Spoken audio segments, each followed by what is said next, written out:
We all know that Fanatec's quick release system isn't really that cheap, especially if you need to change it from QR1 to QR2 or you want to build your own system. So I've decided to become a guinea pig and bought this from China. Chinese quick release. First of all, I'm not condoning that you buy this from AliExpress or anywhere else. I do not know any implications with the warranty, so buy all of this stuff at your own peril. This video was brought to you by simrigsupport.com. If you need expert support or a simplification of a repair for your simrig or equipment, Simrig Support is there for you. Each technician has an average of 2,000 hours of experience in diagnosis and repair and have worked with a plethora of brands. You can request remote support, sending the equipment for repair, or book an on-site visit. More info in the link below. There's a bunch of them that have been appearing, and there are a couple of them that are more popular. The first one are the Simubes or Simlubes or whatever they are, and the second ones are these ones, the Talenkis. In terms of prices, they over around between 50 and 60 pounds plus delivery to somewhere at around the range that exists for a current QR2, which sometimes leads me to think might as well just buy the real thing. There are a bunch of choices out there, and besides the price, one big thing about this is that you can choose from a bunch of different colors, not just the black, but if you want to have the gold one, you can also have a gold one, and also some other colors like blue and red. So today I decided to use this GTDD wheel as a way to test if this QR2 is any good. Before doing the unboxing, this parcel took around 2 weeks to get to my place, which is not too bad considering you're paying just a couple of quids to have this to come from China. So let's do the unboxing now. And it's an incredible simple box. It's exactly the same size as the box from the regular QR2, and the interior is very similar as well. You have a few tools inside, including some bolts that you need to change if you're coming from QR1 to QR2, but since we're doing the QR2 to QR2, it won't really matter at all. And also this little shim over here that you need to change if you are doing QR1 to QR2, but once again, because we're not doing that, it will be okay. And then inside, of course, we'll have the QR2. So we have over here a real Pro, and then we have the Chinese one. In terms of colors, they're just slightly different. There's not too much difference. If you didn't know them, you probably would miss it, but this coating that we have here is a little shinier than the coating on the Pro one. In terms of build, I believe the QR2 Pro is built of billet, and the other one that is not a Pro is built of cast, and this seems to be more cast than billet. The metal QR2 will have a shake. Let's see if this one also has a shake. Not as big as a shake. In terms of opening and closing, very smooth. That's why I really love the QR2, and this is the same. The action is also very samey. In terms of height, they seem to be exactly the same height, and that's important because you don't want the height to change and then you have an issue. If it's, for example, too shallow, you have an issue pushing it in. So that means you could bend some sort of pins. In terms of quality, I have seen some reports of older units of Simubes or Simlubes or whatever they're called that they had issues. They had to be returned because you couldn't really fix it. But for the Talenkis, I haven't seen anything else. But once again, if you use this, it's at your own risk. If it breaks, it's up to you. After everything is in place, it seems that it is robust. It doesn't move out of here. And in reality, it really shouldn't, because there's really nothing to go wrong in doing these screws, because we're using the correct screws and we are using the correct spacing for the QR2. Then it should be just a case of plugging it in and checking if it's okay. It's time to test this. Let's connect it, see if it works. And connecting, the screen turns on. The screen seems okay. And we have access to the settings, no problems. I know that you're seeing lines in this camera, but it's not appearing here. It's because of the frequency or the update rate on the camera. With my eyes, it is completely stable. In terms of the software detects the steering wheel and detects its features, so I'm not too concerned. And it seems to have some sort of force feedback as well. Let's confirm.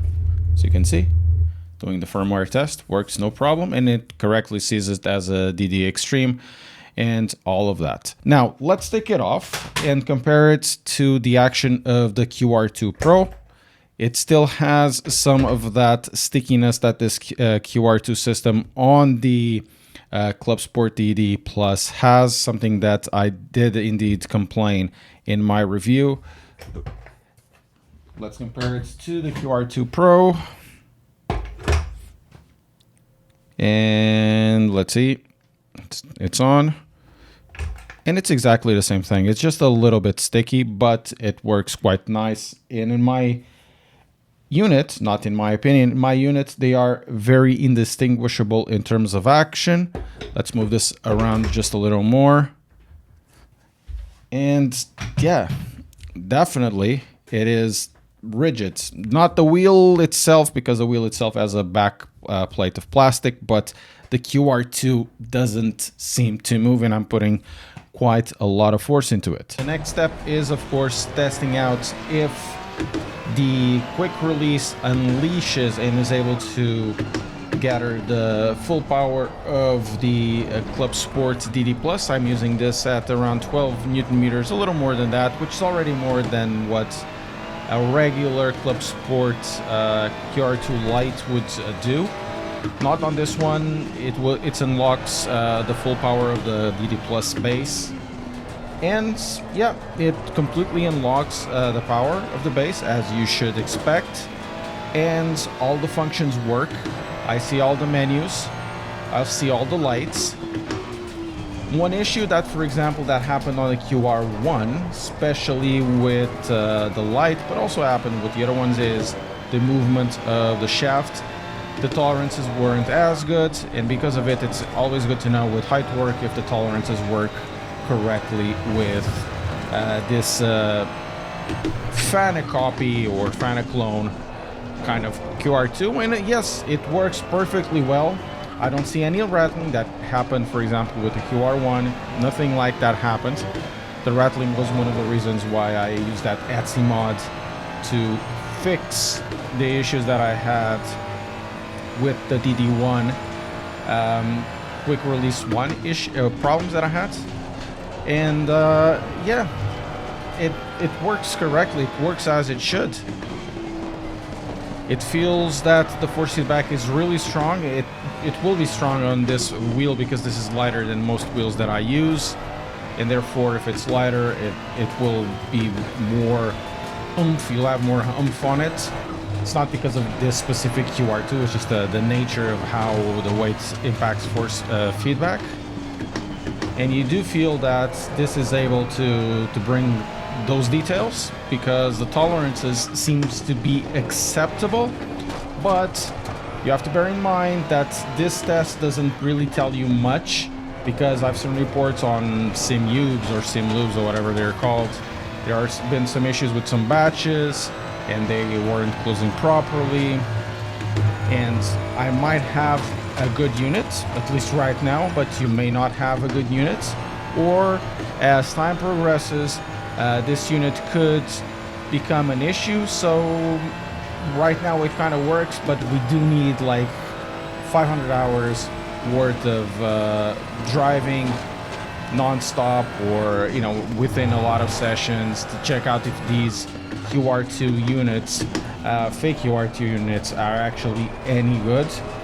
As it is, I think it works. It's working at the moment, but this is going to be used for another project, so subscribe to the channel. I mean, functionally, this is exactly the same as the regular QR2, no difference whatsoever. And remember, we're using this with pin. However, I wouldn't be buying this for an official Fanatec wheel, because I wouldn't want to run the risks. I might as just well pay the €99 and be done with it, because then it is Fanatec's, and if there's a failure, at least you'll have some sort of security, even if they are taking too long to reply to emails right now. I would be using something like this with third-party wheels that just require a quick release. I'll be doing a video very, very soon about that, how to build a Fanatec system, compatible system for third-party wheels, very, very cheap. So press subscribe to keep up to date. I'm trying to get 100,000 subscribers.